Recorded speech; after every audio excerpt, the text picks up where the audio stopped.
আগামী ত্রয়োদশ জাতীয় সংসদ নির্বাচনের রোডম্যাপ বা পথনকশা ঘোষণা করা হবে আজ, যেমনটা আমরা কিছুক্ষণ আগেও আপনাদের জানিয়েছিলাম। এ বিষয়ে আরেকটু বিস্তারিত জানাতে নির্বাচন ভবন থেকে আমাদের সঙ্গে সরাসরি যুক্ত হচ্ছেন আমাদের সহকর্মী সাদিয়া আফরোজ। সাদিয়া, নির্বাচনের রোডম্যাপ সেটা তো ঘোষণা করা হবে, একটা তো বিষয় আছেই। কতক্ষণ নাগাদ বা কয়টা নাগাদ আসলে ঘোষণা করা হতে পারে, বিস্তারিত কি জানাতে পারবেন একটু আমাদের দর্শকদের জন্য? নির্বাচন কমিশনের সচিব আক্তার আহমেদ তিনি ঘোষণা করবেন।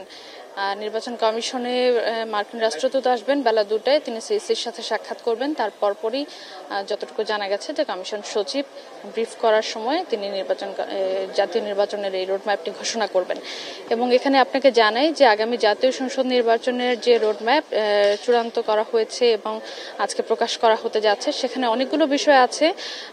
প্রবাসী ভোটারদের পোস্টাল ব্যালটে ভোট থেকে শুরু করে যে ভোটার তালিকা, ভোট কেন্দ্র এবং রাজনৈতিক দলের নিবন্ধন, স্থানীয় পর্যবেক্ষকদের নিবন্ধন, এছাড়া সংসদীয় আসনের সীমানা চূড়ান্ত করা, সবগুলোর আসলে সুনির্দিষ্ট তারিখ উল্লেখ করা হয়েছে। এবং বেশিরভাগ কাজই আমরা আমাদের হাতে যে রোডম্যাপের খসড়াটি এসেছে সেটি থেকে মূলত জানতে পারছি যে সেই কাজগুলো বেশিরভাগই সেপ্টেম্বরের মধ্যে শেষ করতে চায় নির্বাচন কমিশন। বিশেষ করে রাজনৈতিক দল নিবন্ধন, সীমানা পুনর্নির্ধারণ, ভোটার তালিকা, বিশেষ করে ভোট কেন্দ্র স্থাপন, এই কাজগুলো এবং একই সাথে আইনি যে সংশোধনী কাজগুলো রয়েছে, আরপিও, রাজনৈতিক দল ও প্রার্থীর আচরণ বিধিমালা এবং নির্বাচন পরিচালনা বিধিমালা সহ আইনি সংশোধনগুলো নির্বাচন কমিশন সেপ্টেম্বরের মধ্যে শেষ করতে চায়।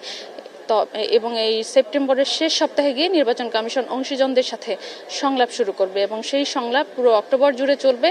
সেই অংশীজনদের সাথে মধ্যে রাজনৈতিক দল সহ যারা সুশীল সমাজ আছেন, সাংবাদিক, এছাড়া এবার নতুনভাবে যুক্ত হয়েছে জুলাই যোদ্ধারা, যাদের সাথে নির্বাচন কমিশন সংলাপ করবে।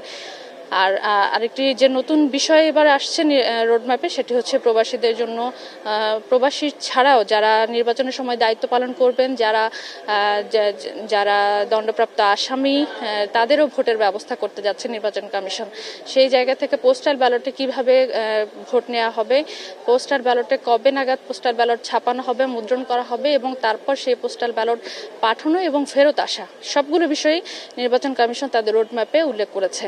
এছাড়া আপনাকে জানাই যে ভোটার তালিকা হালনাগাদ, যেটি চূড়ান্ত করা হবে 30 নভেম্বরের মধ্যে।